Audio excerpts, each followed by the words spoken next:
Hi, welcome back to Jyothi vlogs. இன்றைக்கி என்ன பார்க்க போகிறோன்னா வாழைப்பூ வடை செய்கிறது எப்படின்னு பார்க்கலாம். அதுக்கு கடலைப்பருப்பு நான் ஒரு டம்ளர் எடுத்து கழுவி ஊற வச்சுருந்தேன். இப்போது அதை மிக்சியில் போட்டு ஒரு கரகரன்னு ஓட்டிக்கணும். அதாவது ரொம்ப நைஸாக ஓட்டக்கூடாது, கரகரன்னு ஓட்டி எடுத்து வச்சிடணும். எடுத்து வச்சுட்டு இப்போது ஒரு பாத்திரத்தில் அந்த கரகரன்னு அரைச்சி வச்சுருந்த கடலைப்பருப்பு, வாழைப்பூ எடுத்து க்ளீன் பண்ணி கட் பண்ணி வச்சுருக்கேன் கழுவி, அதையும் உள்ளே சேர்த்துக்கிறேன்.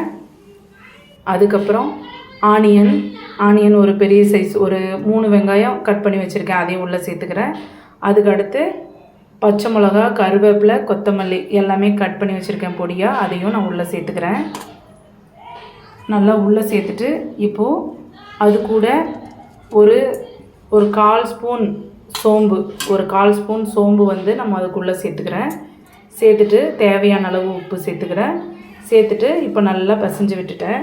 இப்போ அடுப்பை ஆன் பண்ணிவிட்டு ஒரு கடாயில் ஆயில் ஊற்றிட்டு ஆயில் காஞ்சதுக்கப்புறம் இப்போது வாழைப்பூ வடையை ஒன்று ஒன்றா தட்டி அதில் உள்ளே போட்டு சேர்க்க போகிறேன். இப்போது உள்ளே போட்டேன்.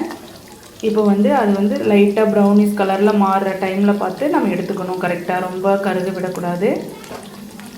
கரெக்டாக அது வெந்த பதத்தில் எடுத்துகிட்டு முடிஞ்சது. இப்போ வாழைப்பூ வடை ரெடி. வாங்க எல்லாம் சாப்பிட்லாம். Bye bye.